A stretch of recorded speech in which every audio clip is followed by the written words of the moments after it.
Woi, Bonang, gue mau ngomong nih. Tapi takut dosa. Tapi kalau nggak ngomong, hidup gue makin tekor. Ngomong aja, Tarso.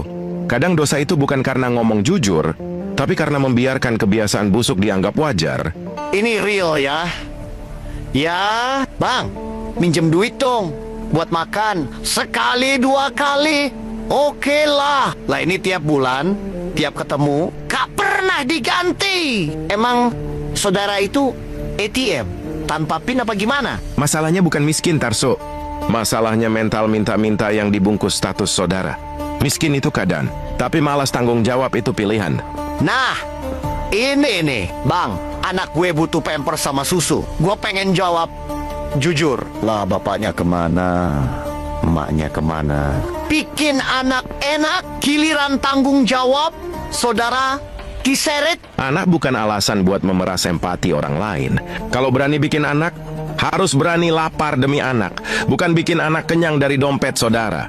Lucunya lagi, Bon, pas susah, lu hafal nomor WA saudara. Pas lagi ada rezeki, boro-boronya Pak, status WA aja disembunyiin. Itu bukan lupa, Tarso.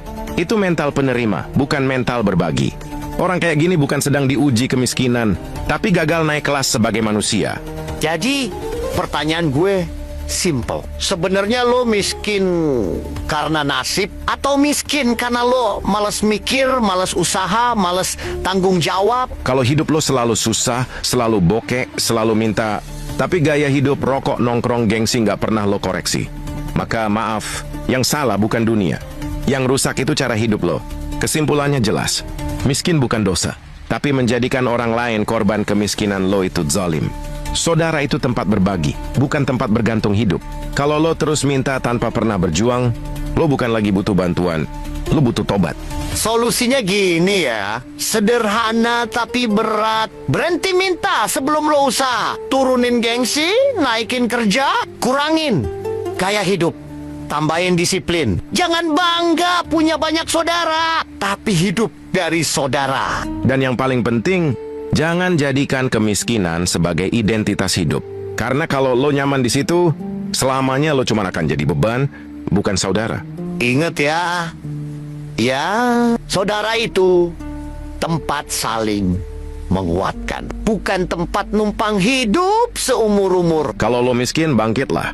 Tapi kalau lo miskin dan menyeret orang lain, itu bukan hidup. Itu menulari kehancuran.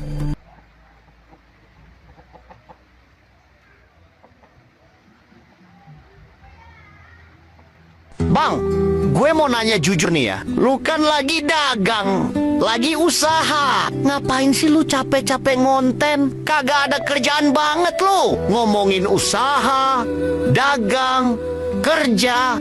Lu sendiri ngonten. Lucu lu. Lu? Sebentar. Yang lucu itu bukan ngonten. Yang lucu itu, orang masih mikir ngonten gas pengangguran. Waduh, mulai berat nih nadanya. Ngonten itu bukan lawan dari dagang. Ngonten itu alat dagang versi zaman sekarang. Lah, bukannya dagang ya dagang, ngonten ya ngonten. Dulu iya, sekarang beda.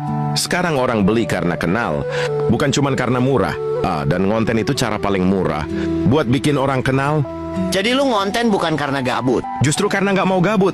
Lewat konten, gue bisa edukasi orang, cerita proses usaha, bangun kepercayaan, dan pelan-pelan bangun pasar. Berarti sambil dagang, sambil nanem. Iya, dagangan itu panen hari ini, konten itu nanam buat besok. Wah, berarti yang ketawa ngapain lu ngonten? Itu sebenarnya lagi ketawa di ladang kosong. Persis. Ngomongin usaha sambil ngonten itu bukan munafik. Itu konsisten.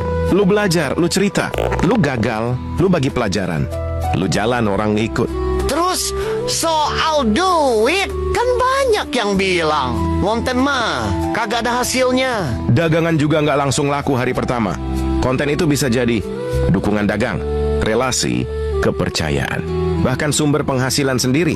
Jadi kesimpulannya, yang aneh itu bukan orang yang ngonten sambil usaha. Yang aneh itu orang yang usaha tapi takut dikenal orang. Kalau gitu, buat yang lagi ngetawain, gue cuma mau nanya satu hal. Lu lagi bangun apa?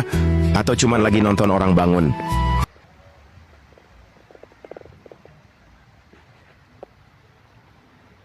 Tarso, Ada lagi nih kalimat matikan yang sering bikin orang mandek hidupnya. Kerja yang penting nyaman aja. Padahal kenyamanan itu kalau kebanyakan bukan berkah, tapi kuburan potensi. Iya, Bonang. Itu kayak orang bilang, yang penting gajinya masuk, walau otak nggak ikut masuk. Kerja nyaman itu enak, tapi kalau kelamaan, karirmu gak naik, gajimu juga malas naik. Betul. Orang itu sering menyembah kenyamanan. Dia pikir nyaman itu aman. Ya, padahal nyaman itu jebakan stagnasi. Kamu berhenti belajar, berhenti berkembang, berhenti mencari tantangan. Bahkan berhenti mikir. Bonang, makanya gajinya dari dulu sampai sekarang. UMR rasa UMR, ilmu rasa kosong, skill rasa mie instan. Nyaman sih. Nyaman, tapi hidupnya makin ke depan makin kayak kulkas, dingin, diam, dan isinya gitu-gitu aja. Zona nyaman itu seperti sofa empuk. Sekali kamu duduk susah berdiri lagi. Lama-lama kamu lupa bahwa dunia berubah, teknologi berubah, aturan main berubah. Yang tidak berubah cuma kamu. Dan siapa yang tidak berubah, ia akan tergilas oleh zaman. Kayak HP jadul.